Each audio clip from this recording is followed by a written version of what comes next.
حضرت عمر بن عبدالعزیز جو کہ اموی خاندان کے چشم و چراغ تھے، لیکن ان کا مزاج سب سے ہٹ کے تھا، انوکھا اور نرالا تھا۔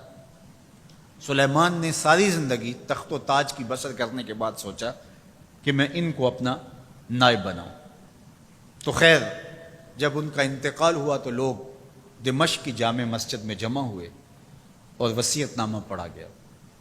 تو حضرت عمر بن عبدالعزیز کھڑے ہوئے، فرمایا لوگوں، نہ تو میری منشا تھی کہ مجھے خلیفہ بنایا جائے اور نہ مجھے اس بات کا علم تھا، یہ میری منشا اور آپ لوگوں کی مشاورت کے بغیر کیا گیا ہے، میں اس سے دستبردار ہوتا ہوں، آپ جس کو چاہیں اپنا خلیفہ مقرر کر لیں۔ تو لوگوں نے کہا آپ ہی ہمارے امیر ہیں، آپ ہی ہمارے خلیفہ ہیں۔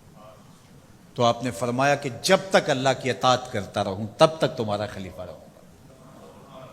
اور پھر آپ نے حکم نامہ جاری کیا کہ میری جتنی جائیداد ہے ساری بیت المال میں جمع کروائی جائے گی، اور جتنے بھی اموی شہزادے تھے ان کی جائیدادیں جو انہوں نے لوگوں کے ضبط کی ہوئی تھی سب کو بحق سرکار ضبط کرنے کا حکم نامہ جاری کیا۔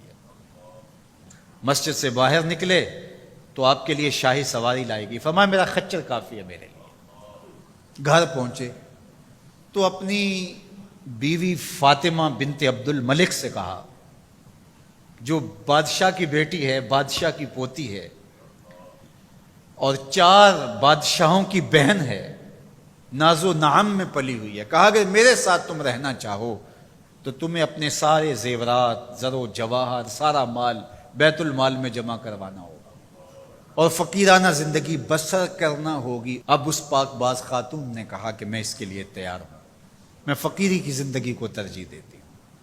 اب حضرت عمر رضی اللہ تعالیٰ عنہ نے صرف 2 سال 5 ماہ اور کچھ دن حکومت کی، اور 3 بر اعظموں پر سلطنت اسلامیہ پھیلی ہوئی تھی، اور آپ روتے تھے کہ ان لوگوں کا حق بھی میرے اوپر بلا مطالبہ ہے جو دنیا کے کسی بھی خطے کے اوپر اس سلطنت کی حدود میں بستے ہیں۔ عید کا موقع آیا، عیدگاہ میں جب لوگ ایک دوسرے کو مل رہے تھے تو امیر المومنین کے بیٹوں کے کپڑے خستہ تھے، پرانے تھے، پیوند لگے ہوئے تھے۔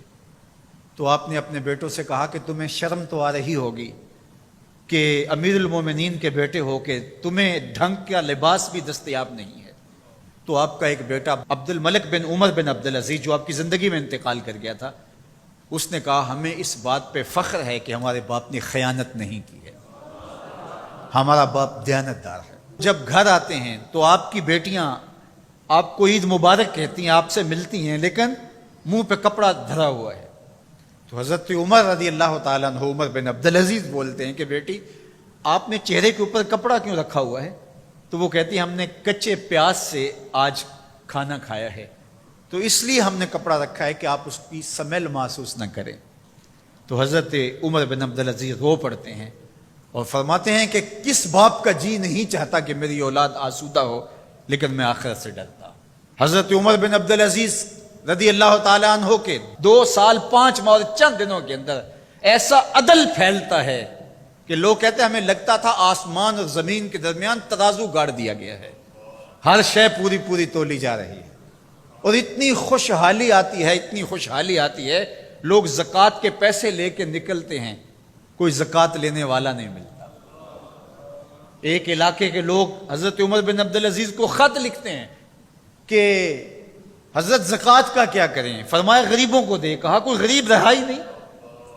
تو کہا کہ اچھا آپ اس طرح کریں کہ جن کی شادیاں نہیں ہوئی ان کا مہر ادا کر کے شادیاں کروا دیں۔ تو وہ جواب میں لکھتا ہے یہ بھی ہو چکا۔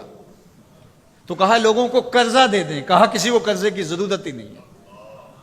تو پھر فرماتے ہیں اچھا غیر مسلموں کو قرضہ دیں تاکہ وہ کھیتی باڑی کر کے زراعت کے کام کو بڑھائیں۔ یہ عمر بن عبدالعزیز کا دور ہے۔ عدل پھیلا، نور پھیلا، روشنی پھیلی۔ شہزادگی کی زندگی سے ایک دم اپنے آپ کو ایک چھوٹے سے کٹیا کے اندر محدود کر لیا۔ اللہ اکبر۔ حضرت عمر بن عبدالعزیز رضی اللہ تعالی عنہ مسلمانوں کے نامور خلیفہ ہے، اور ان کو ان کے عدل، ان کے انصاف، ان کی سادگی اور ان کی زندگی کے اس خوبصورت طرز کی وجہ سے عمر ثانی کہا جاتا ہے۔